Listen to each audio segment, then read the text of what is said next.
안녕하십니까? 한 주간 있었던 다양한 국제금융 소식과 주가에 미친 영향, 그리고 이번 주를 전망해보는 알기 쉬운 주간 국제금융 시간입니다. 지난주 유럽중앙은행은 시장의 예상대로 기준금리를 사상 최저 수준인 0.5%로 인하했습니다. 지난해 7월 이후 10개월 만의 일인데요.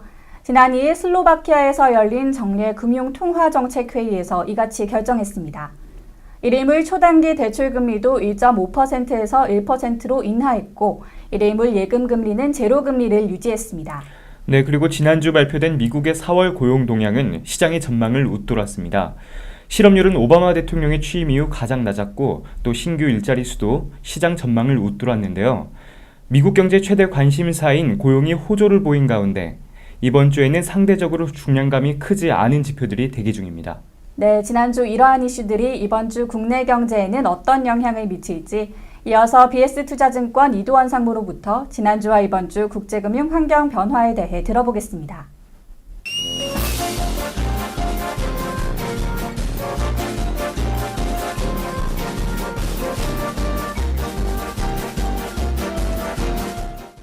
여러분 안녕하십니까? BS투자증권 이도원입니다. 주식시장이 2주 연속 오름세를 보였습니다. 지난주 같은 경우 밸류에이션 측면에서 워낙 주가가 많이 떨어져 있기 때문에 가치보다 더 떨어진 주식이 반등을 하면서 주가가 약 1% 정도 코스피는 오를 수 있었습니다.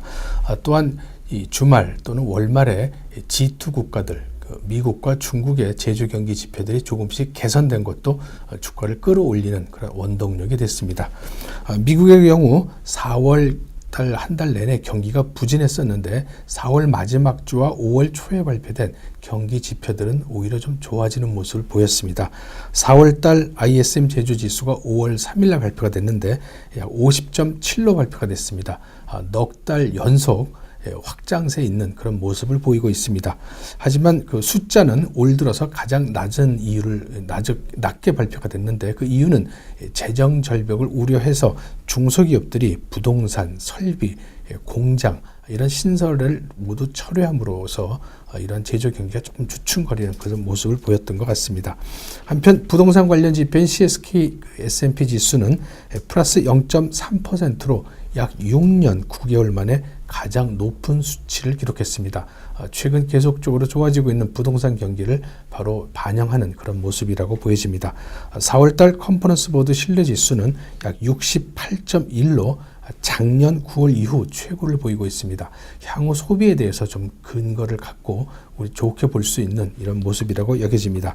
한편 지난주에 미국에서는 FOMC 회의가 있었습니다. 12명의 연방준비위원들 중에서 11명이 현재의 금융정책을 계속 유지하는 것으로 찬성을 했습니다. 한 명만 반대했으니까 아직 절대적으로 현재 금융정책에 대해서는 찬성하고 있다. 이렇게 해석을 내려도 무방할 것 같습니다.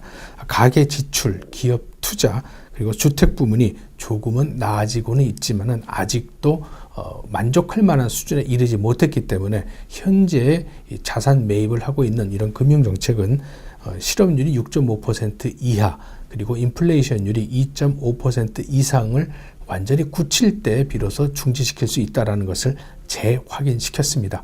시장에서는 긍정적인 이런 모습으로 받아들여졌고 새롭게 또 탄력적이란 단어를 사용으로 인해서 탄력적인 자산 운용을 하겠다라는 말을 썼는데 이 말은 앞으로의 이 양적 완화를 더 늘릴 수도 있고 줄일 수도 있다라고 해석을 할 수가 있겠습니다만은 FRB에서 의도하는 이런 탄력적이라는 말은 현재의 금융 완화 정책을 더 확대시킬 수 있다라고 해석을 한 것으로 알려졌습니다. 그것이 역시 주가를 끌어올리는 그런 원동력이 됐고 미국의 주가는 유럽과 또 아시아 주가도 같이 좋게 만드는 그런 이유가 됐습니다. 한편 중국의 제조 경기도 개선을 해서 미국의 경기가 좀 좋아지는 것에 가세를 했는데 중국의 제조 경기는 두 군데서 발표를 합니다.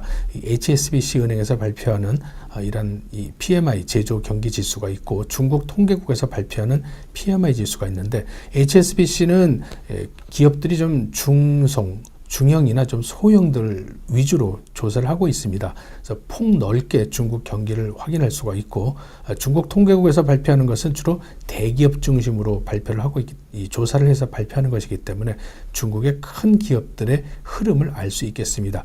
두 지표 모두 개선되는 것으로 나와 있습니다. HSBC PMI 지수 같은 경우 연속해서 오름세를 보이고 있어서 약 6개월, 반년 동안 확장세를 보이고 있고 숫자가 50%를 50이라는 숫자를 넘었으면 확장세라고 경기가 확장하고 있다라고 해석을 할 수 있는데 현재 50 이상을 반년 이상 계속 유지를 하고 있습니다.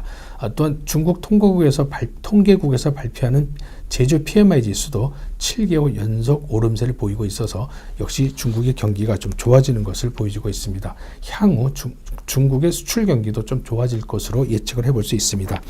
한편 유럽에서는 지난주 유럽중앙은행이 금리를 약 10개월 만에 내렸습니다. 0.75%에서 0.5%로 낮추고 한 가지 좀 재밌는 점은 유럽의 각국들이 현재까지 긴축 정책에서부터 앞으로는 재정 확대 정책으로 변화하는 모습을 보인다는 점입니다. 먼저 프랑스가 대기업들에게 매기는 이 감세를 현재 추진하고 있고 또 이탈리아도 세금을 더 걷겠다라는 것을 포기를 하고 있습니다. 그것은 정부의 재정을 좀 늘려서 현재의 이 유럽 경기가 어두운 것을 타개하겠다라는 그런 모습인데 실제 발표된 유럽의 이 실업률은 12.1%로 발표가 됐습니다. 유로존 탄생 이후에 가장 높은 실업률이라고 보여집니다. 이런 실업률을 타개하기 위해서라도 재정을 좀 늘려야 된다라는 그런 목소리에 힘이 실리고 있고 실제 많은 정부들이 이런 재정 확대 정책으로 좀 돌아가는 모습을 보이고 있습니다.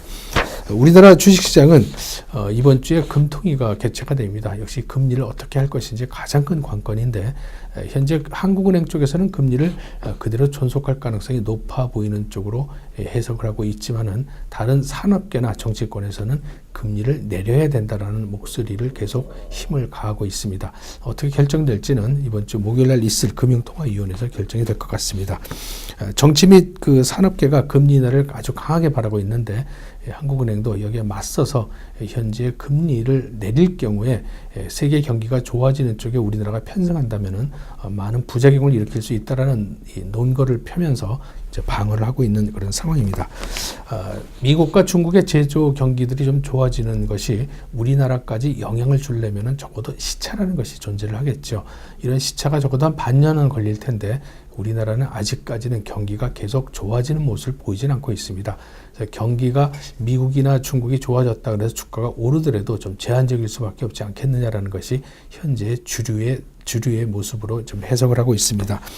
주식시장 역시 경기 부진에 현재 시달리고 있는 것은 사실이지만은 지난주 주가가 오른 것과 같은 똑같은 이유, 다시 말씀드리면 기업의 가치에 비해서 주가 하락 속도가 너무 컸기 때문에 이러한 반등이 계속 이번 주에도 이루어질 수 있다라고 해석을 해볼 수가 있겠습니다. 결국 현재 주식시장은 경기 의존에 연연하기보다는 밸류에이션 측면에서 가치보다 좀 많이 떨어진 이런 기술적 반등 국면으로 해석하는 것이 옳지 않나라는 생각입니다. 이것을 재미난 표현으로 립스틱 효과라는 말도 씁니다.